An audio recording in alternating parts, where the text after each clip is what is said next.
I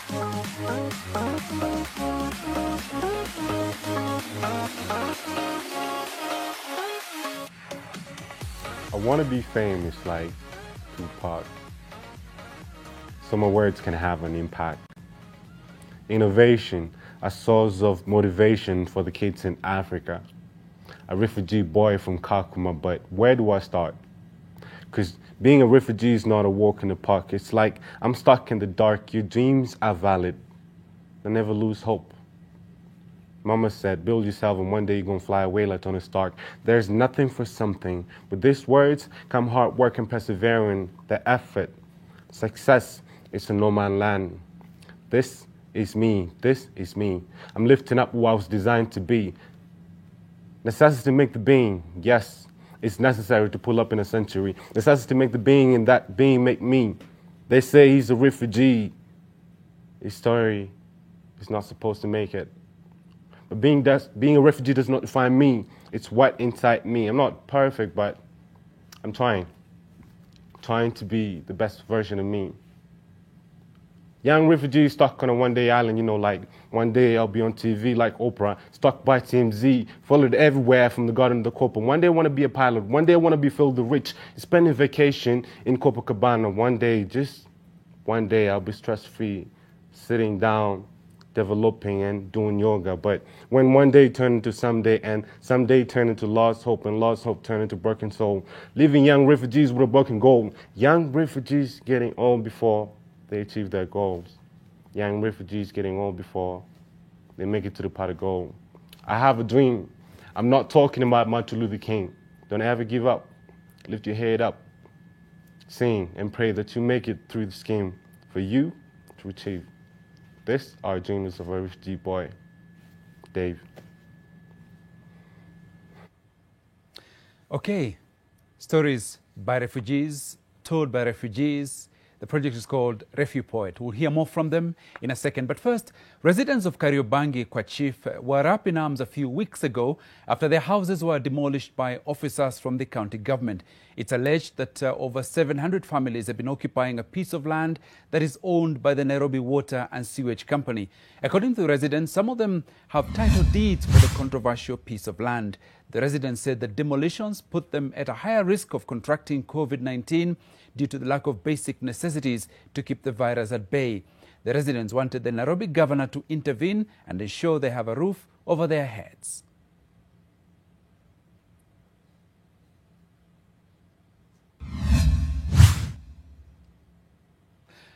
Okay, so that was the situation in Kariobangi not too long ago. And I'm joined now by the government spokesperson, Colonel Cyrus Oguna. Good morning, Colonel. Good morning, welcome, Joseph, and thanks for inviting me to the show. Welcome to your world. Thank you so much. Okay, now let's start. We're focusing on refugees, but let's start right here with maybe people who, first of all, been displaced from their own homes in Kenya. What's the latest as far as government is concerned about these people who ended up becoming homeless? The government is really very concerned about the situation that we just referred to. And indeed, when it did happen, the government did form a committee to be able to investigate why that happened at the time that it did happen. Of course, we are aware that it did happen at a time when we are combating COVID and a time that the country is also experiencing very cold weather. So if at all it had happened, it ought to have happened perhaps earlier or even later. But it did happen when it happened, and the government is not very happy with that, and therefore it formed a committee to be able to investigate the whole incident. But it must also hasten to add that, you did mention that some of them did have or do have title deeds, and that is something that is part of what the investigation should be able to unearth, because it is known that that land has been owned for quite some time by Nairobi Water and Sewerage Company, and it was land that had been earmarked for expansion of various infrastructural development as far as sewer and water infrastructure is concerned in Nairobi town. And Colonel, any help to these people who are affected and had to sleep out in the open? Of course, the Nairobi Metropolitan Service has been working out something to be ensured that they have been assisted, and particularly in as far as the containment measures against COVID are concerned, like the provision of face masks, the provision of sanitizers where necessary, but also ensuring that they have a place to put up before they can be given a more permanent place. Okay, and now talking about refugees generally, which Kenya is a big host of, large refugee population. What steps has the government been taking to keep them safe, first of all, during this COVID-19 pandemic? Refugees really are people like us. They live in homes within the various camps, and the measures that the government has put in place in any other settlement are the same measures that have been put in place in the refugee camps. The measures to ensure that they are able to maintain social distancing, that they are able to wash their hands, that they are able to ensure that there is no gatherings, and also to ensure that there is no interaction with people coming in and out of the camps. And therefore, all the camps that we have are currently under restriction of in and out of movement into the camps and out of the camps. So those are measures that have ensured that there are no, growing numbers of infection within those camps, and that has really helped quite a bit. Okay, and now the refugees we are speaking to obviously say that life has changed for them, just like for other Kenyans with this COVID-19 season. Is there a danger that they might be further marginalized or left behind as society rushes to recovery?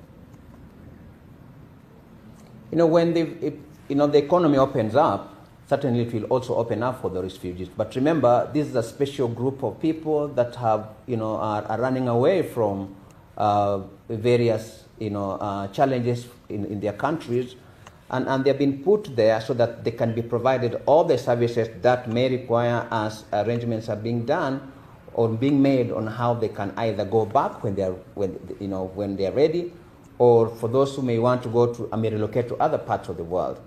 And therefore, services that every Kenyan enjoys are also offered to them, under certain conditions. So there is now not really true to say that when the economy opens, the country opens for other engagement, that they will be marginalized, because they have already been put in a situation whereby they get all the services that are required, using various agencies and partners that have been working to ensure that they are taken care of. Okay, Colonel, thank you. Just stay with us for a moment as I turn to my guest in the studio, Caroline. Just on this, maybe call it disparity when the economy does eventually open up. What are some of the steps to make sure that the refugee community is not left behind? Thank you. As the government spokesperson has mentioned, I think the importance is ensuring that as we recover, it is a collective recovery and one that does not leave anyone behind. And opening up means a restoration of a lot of the services that were happening in the camps themselves. It means that refugees, entrepreneurs will go back to their businesses, welding, and the resources that they're also using to ensure that they protect themselves, including buying sanitizer, buying masks. Of course, those resources then can also be pulled back to support their incomes.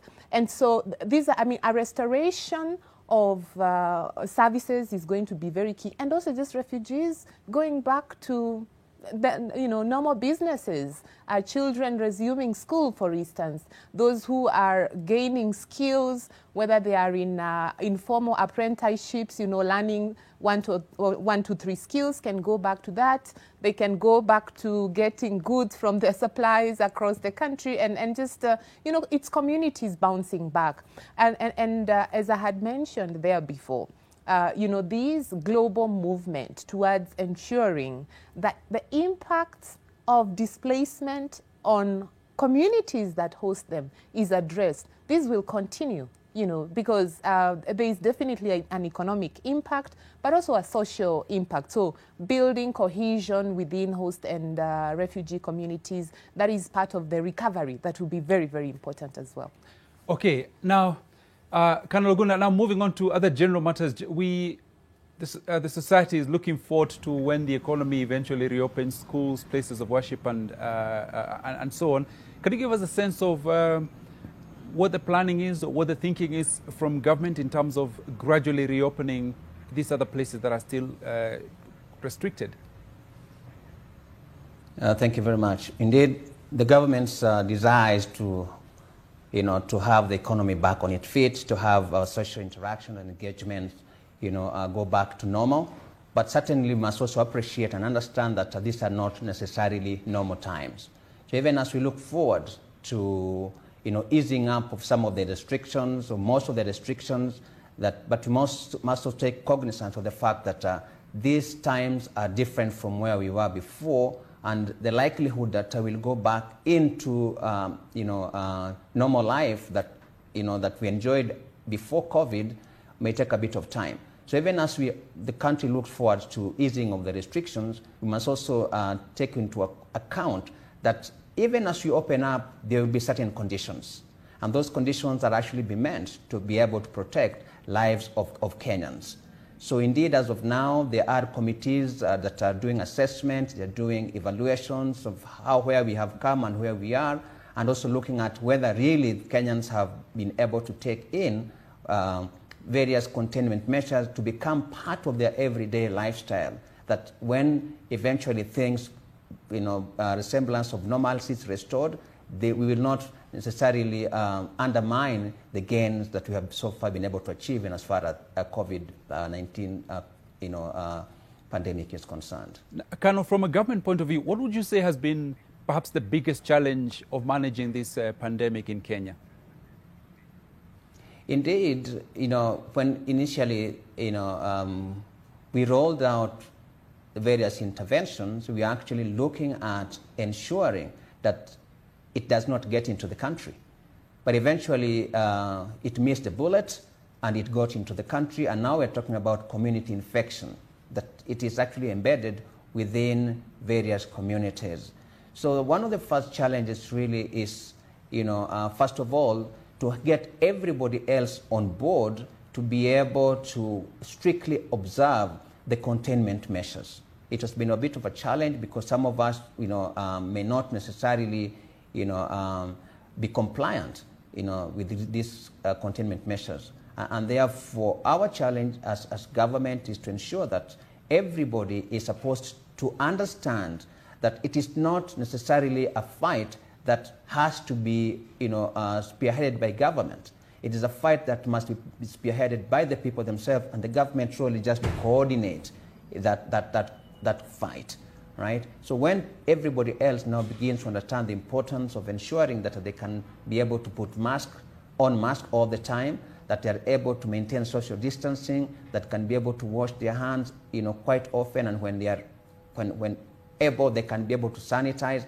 Those are the various interventions that are necessary for this. But moving forward also, because I did mention about community infection, that some of our facilities, were not up to the scratch to be able to deal with the rising numbers, and therefore facilities, healthcare facilities is also a challenge, and the government is doing everything to ensure that they have been upgraded and at a level where they can be able to take up, numbers should the numbers surge within the communities. And going forward, do you foresee a situation where the government might be forced to use as much force as it did to make the citizens comply, which resulted in a lot of police brutality?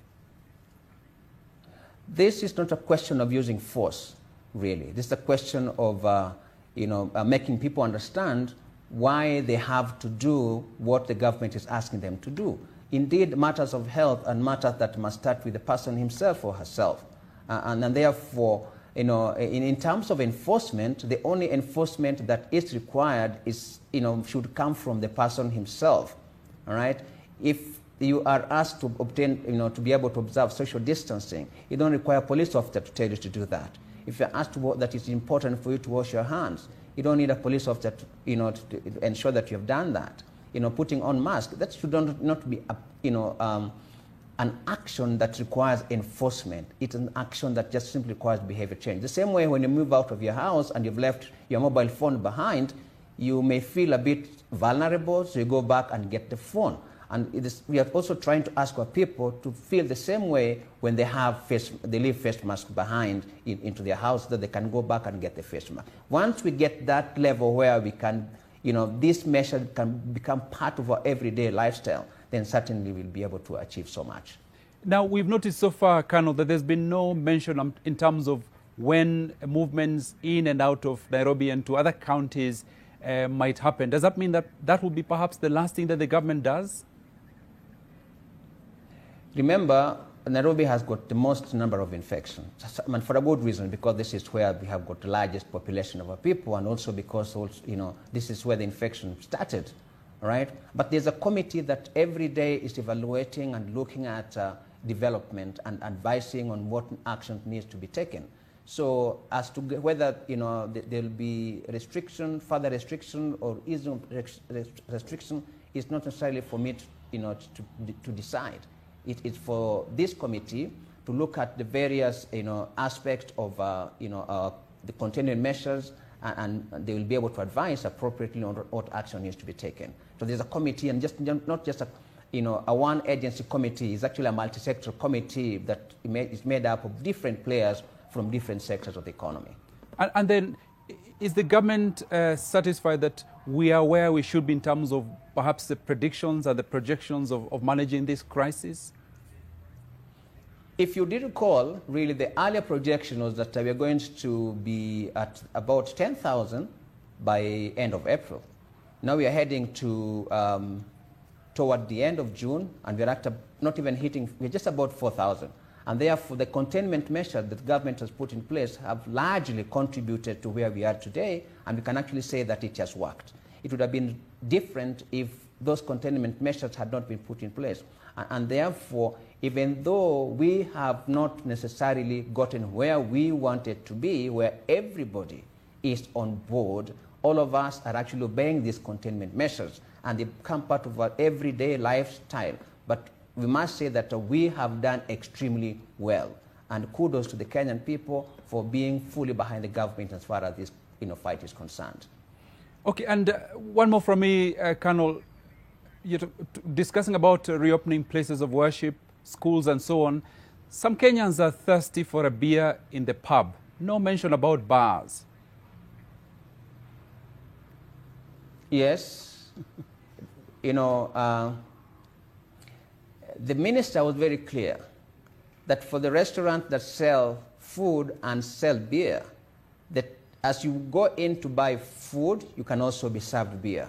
But places that serve beer only, those places are still closed. There has been no revision of that. That still remains.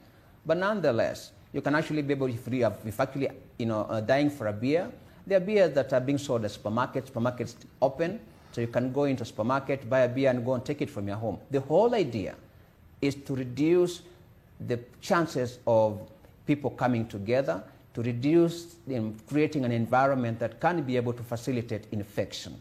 And therefore, by closing those places that sell beer, is to ensure that we are able to limit environment that can be able to bring people together so that we achieve the requirement of social distancing. So yes, for those who are currently thirsting for beer, it is not completely out of reach. Go to a supermarket, buy beer, take it home, and you take it from home. Colonel, those who drink, say, the beer in the house, the beer in the bar does not taste the same. We are thank you so much for that. But look at it this way. This is a matter of health. Not just protecting you, but also protecting the loved ones around you. So indeed, really, beer has never been known to be medicine. If it was, certainly the government would not have decided that all those joints that sell beer be closed down. But certainly nobody has been known to succumb because of lack of beer, and therefore we're only requesting them to be a little bit more patient, to be able to obey the containment measures, to work with the government, and certainly, yes, all those places that they are missing will be open. But they must be able to obey the containment measures and support the government to be able to make decisions that can be able to make them then begin to enjoy their water. And Colonel, as you know, the English Premiership, which a lot of people are looking forward to, resumes today. And the best place to watch these games, again, is in a bar. The best place to watch English Premier League is in a bar. But I'll also tell you this. There are things that you will lose nothing if you forgo them for a while.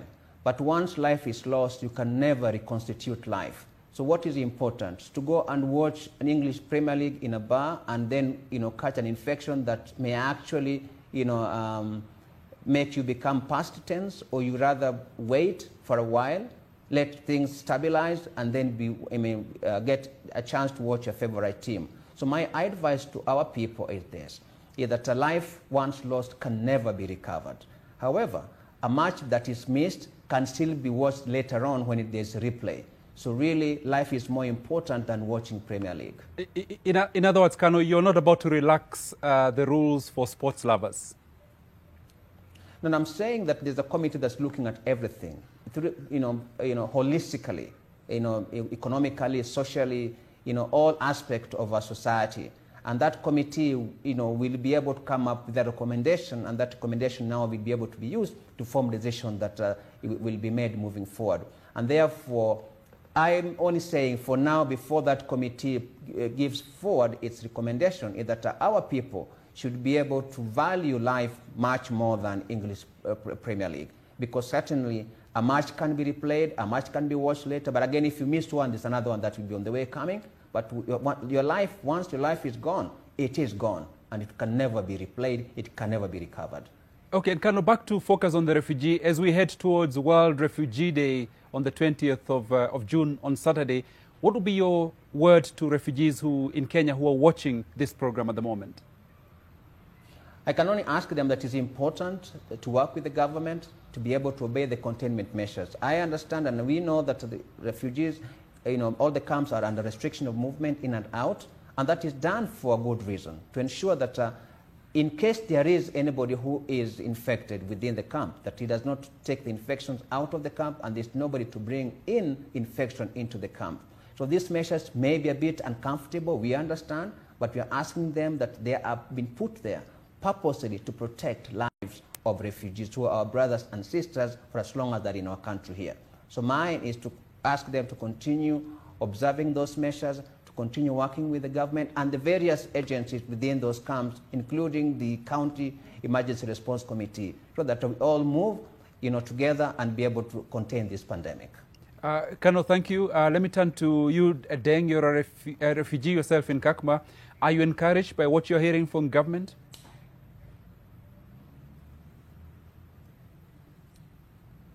Hello, Deng, can you hear me? Yes, hello? Yes, I was just wondering, I'm not too sure how much you heard about that conversation with the government spokesman. Are you encouraged by what you're hearing?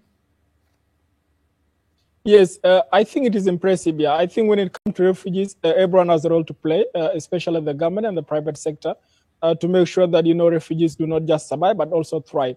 So I think they have a very significant role to play, in making sure refugees are self-reliant and, they're able, to rebuild their life and thrive again while they are in Kenya. Now that we can hear you quite clearly, again, what are your challenges as refugees, especially, for example, in Kakuma? What are the challenges you're facing? There are several challenges that we face on a daily basis. Coming to the high number of people in the camp, coming to the restriction we have daily, and then coming again to challenges with COVID-19, the fact that social distancing is practically impossible in the camp. You live in a compound with so many other people, you cannot easily maintain your social distance.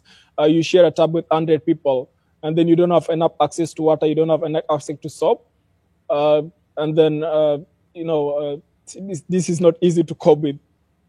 So you say that's quite a big challenge there. Are people wearing masks? Yes, so refugees have taken the lead. So we have refugee businesses across the camp producing masks made from unmade local fiber called kitenge. When you go to the back end now, you'll find a high number of people have masks. So with a shortage of soap, how are you sanitizing? So people are trying to prevent themselves with what they have. We also have refugee businesses. We have social intermediaries like Innocent producing soap, which have been distributed across the camp, and some agencies have been able to partner with them to make sure more people have access to the soap that is producing. So people are just trying to prevent themselves with what they have at hand. And then which kind of businesses are doing well as far as refugees are concerned? Pardon, I didn't get that question well. Which kind of businesses are doing well? Generally? Yes. That are succeeding. So there are several businesses that are succeeding in the camp. Like we have more than 2,000 refugee-owned businesses across Kakuma, and they sell commodities ranging from clothes, electronic things to do with soaps. They have a private health facility that are run by refugees. So I would say there are different, type of businesses that are thriving in the camp. Okay, thank you, Deng. Just stay with us. Jesse, good morning again. Can you hear me? Yes, I can hear you. Yes, you're much more clearer now. And again, for you, what are your expectations in this season? My expectation in this season of, Corona is somehow disturbing the situation, but, we know that everything that has a beginning, it has also an end. We expect that at least that something will come out of it, and then we'll be over this situation so that we can go back again to our daily life like the way we were before. So what are you looking forward to most, maybe when COVID is over? For now, because I work with other refugees in the camp, and we know that UNHCR and other organizations, they're trying to do like the refugee inclusion, and we'd like them to continue. We expect that we'll continue the refugee inclusion in all the level, like even if we can talk, we can speak on behalf of refugees, but also they can include us in on decision making, but also on project implementation when they resume activities. We can also have their support and their project, as we can also be able to implement them, and to help more refugees. Okay, thank you so much, Jesse, for joining us. Let me come to you, Deng, for a quick final word from you. Deng, you can still hear me? Yes, I can still hear you. Okay, we've got our government spokesperson, Cyrus Oguna, still with us. What would you like to say to the Kenyan government? I would say first, thanks, for hosting us and for allowing us to rebuild our life again in Kenya. So I think the government has supported a lot, but I believe there are more to do, especially coming to our freedoms to move and access to employment. I feel like there's so many young people like myself in the camp, who have a lot to offer to this country, but with the restriction, on movements, with the restriction on access to jobs, I think this, restrict us on how much we can contribute to this country. So I think there's a lot we have to offer. We are not just passive recipient of aid. We have seen refugees stepping up and, contributing to the economy of Turkana County, but not just Turkana County, the whole country. So I think with more, better policies, I think we are more able, to contribute a lot to this country. Okay, thank you very much, Deng. Cyrus Oguna, refugees from Kakuma, saying they're willing and able to support nation building. I don't know what word you have for them. Yes, but before I answer that question, let me just put it this way, that where refugees are, certainly we understand their challenges with regards to space, but certainly they are better off than even some of our informal settlements, as far as space, when it comes to combating COVID is concerned. So really, we should look at them as just another, estate or another commune that are facing challenges in as far as where they live as a family is concerned. But in terms of the houses, they are better spaced out than even some of our informal settlements. Now, coming to the question that you did ask, yes, indeed, these are our brothers and sisters. They are in our country here, courtesy of generosity as a people. We have been so kind, so warm to all of them, not just in Kakuma, but even in other, refugee camps in Dadaab. And they're all, manners of, nationalities from across the entire region. And what you can tell them that, yes, for as long as they're here, the government will do everything possible to ensure that their lives, their well-being is taken care of. And of course, following the procedures that have been laid out, that manage refugees' affairs, and various relevant government agencies that have been mandated to be able to deal with the refugees' affairs, they will be given any kind of support that they require. And if they a question of getting employment, certainly, there are protocols that have been put in place to be able to govern that. So they should feel very welcome and continue staying in this country. Colonel Oguna, my final question to you before we let you go. At a personal level, what do you look most forward to after COVID, when COVID is over? Indeed, even after COVID is over, certainly things will never go back to normal, Brother Joseph. Things will take a long time before they can get back to normal. But the good news is that a lot of things that perhaps we did not necessarily even think we could be able to do ourselves, we are now doing them. We are much more, hygienically positioned than we were before. We are, being able to manufacture most of the things locally today that previously were importing. We are certainly importing face masks. Today we are actually, making them here. We were, importing PPEs, we are making them here. And a lot more other things that we were not able to do before, we are doing them, today. So really, like we can say that every dark cloud always has a silver lining. And you can see that it has taught us many, many things, that being self-reliant is the way to go. And we must therefore encourage all those innovators, young Kenyans who are in different sectors of this economy, to begin to look inwardly what they can be able to do to be able to build our economy by coming up with new innovations, by coming up with new ways of doing businesses, by coming up with creative ideas that can be funded or that can be supported to be able to move this country to the next level, and to ensure that we are able also to export some of those ideas to the neighboring countries. Okay, Colonel, if you can remove your hat as a spokesperson for a minute, is there one thing that you miss because of COVID and you look forward to personally? It is not easy to remove the cap of being a government spokesperson. Honestly, it's not possible. And I'm saying this because really I have been in the military, and all my life as a young person, and now as a mature adult person, maybe just somebody who is retired, has been in public service. And therefore, my number one priority always is service to our people.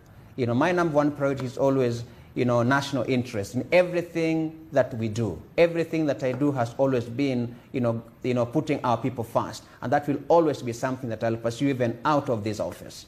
Okay. Colonel, I will not get a clear answer from you on this one, but thank you very much indeed for joining us this morning. Really grateful, and stay safe yourself.